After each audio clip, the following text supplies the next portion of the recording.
বাজারে এখন গাজরের দাম অনেক কম। তাই বেশিরভাগ সময়ে আমি এই টাইমটাতে গাজরের হালুয়াটা বানাই। সাথে কিছু গাজর ফ্রোজেন করে রাখি সারা বছরের জন্য। আজকে সবথেকে সহজ একদম বাটাবাটির ঝামেলা ছাড়া একটা হালুয়া বানাবো। গাজরের যত রকমের হালুয়া আছে, এই রেসিপিটা সবথেকে সহজ। সবকিছু যদি গোছানো থাকে তাহলে এই হালুয়াটা বানাতে 15 মিনিটের বেশি সময় লাগবে না। তো প্রথমে হচ্ছে হালুয়াটা বানানোর জন্য কড়াইটাকে গরম করে নিয়েছি। তারপর দিয়েছি এখানে কিছুটা ঘি। আর এখন দিয়ে দিলাম গরম মসলা। এখানে আমি হচ্ছে কয়েকটা এলাচ আর হচ্ছে দারুচিনি, সাথে দিয়েছি ২টা তেজপাতা। এরপরে দিয়েছি ২০ থেকে ২৫টা কিশমিশ আর দিয়েছি ২০ থেকে ২৫টা বাদাম কুচি। এখন সব উপকরণগুলোকে ঘিয়ের সাথে হালকা করে একটু ভেজে নিব। এবার দিয়ে দিব গাজরের কুচিগুলো। গাজরগুলোকে আমি একটা গ্রেটার দিয়ে এভাবে কুচি করে নিয়েছি। আপনি চাইলে হাত দিয়েও করতে পারেন।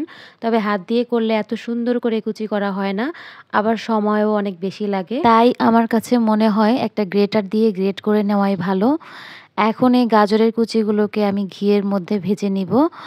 তো মিডিয়াম আঁচে ঘিয়ের মধ্যে গাজরগুলো একটু ভালো করে ভেজে নিচ্ছি।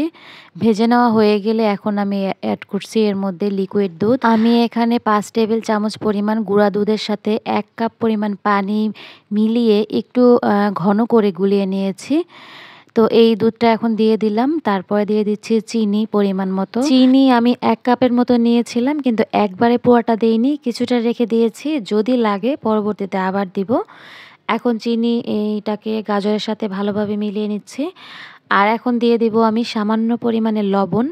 যেকোনো মিষ্টি জাতীয় খাবারে আমার কাছে মনে হয় যে একটু লবণ দিলে সেই খাবারটার স্বাদ অনেক গুণ বেশি বেড়ে যায়।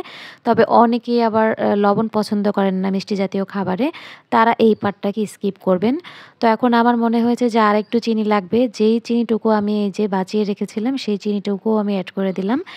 এখন হচ্ছে মিডিয়াম আঁচে আমি জাল করতে থাকবো। এবার দুধটা শুকিয়ে আসলে আর গাজরটা এরকম আঠালো আঠালো ভাব যখন চলে আসবে, তখন কিন্তু বুঝবো যে আমার গাজরের হালুয়াটা প্রায় হয়ে গিয়েছে।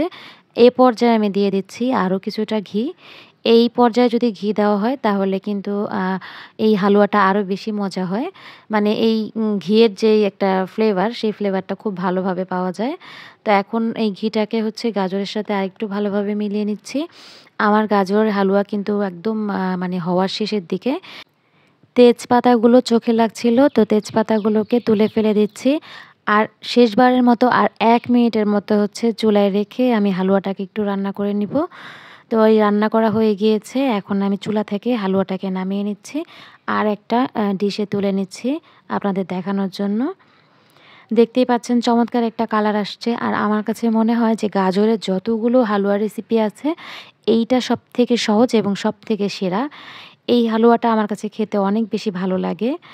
তো আমার মনে হয় যে এই রেসিপিটা আপনাদেরও অনেক ভালো লেগেছে। ভালো লাগলে শেয়ার দিতে ভুলবেন না। সবাই অনেক বেশি ভালো থাকবেন। আজকের মতো এখানেই শেষ। আল্লাহ হাফেজ।